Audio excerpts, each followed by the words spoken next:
16 वर्ष पर खोली अभियोग प्रकोष्ठ लोकंक गुहारी शुणी मुख्यमंत्री किंतु जन अभियोग शुणाणी को नहीं एवं उठी बड़ प्रश्न।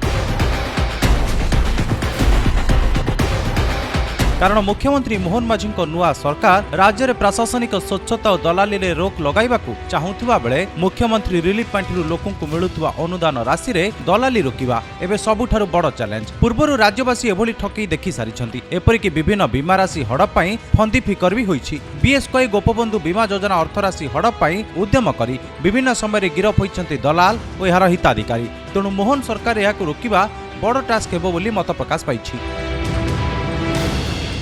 लोकंक मुख्यमंत्री लोकंक सरकार होइथिबारु नुआ सरकार उपरे बहु लोकंक विश्वास बढ़िछि। पूर्वतन मुख्यमंत्री दीर्घ वर्ष धरी अभियोग प्रकोष्ठ को न जिबा और सीधासळख लोकंक अभियोग शुणु नथिबारु एहार अन्य माने फायदा उठाउतले। एपरिक मुख्यमंत्री रिलीफ पांठिरु मिलुथुवा अर्थराशिरु किछि अधिकारीक नारे दलाल कमिशन मिलुथले। खास करी प्राकृतिक दुर्विपाक बाबद रे हिताधिकारीଙ୍କୁ मिलुथुवा अनुकंपा सहायतारे भाग बसाउथले दलाल। तळस्तरर सरकारी अधिकारी और कर्मचारीଙ୍କ सह किछि दलाल हाथ मिसाई एभली बड़ धरणर स्काम चलाउथले, जाकु नवीन सरकार रोकी पारि नथिले, बरं ताहा बढ़ी बढ़ी चलिथिला।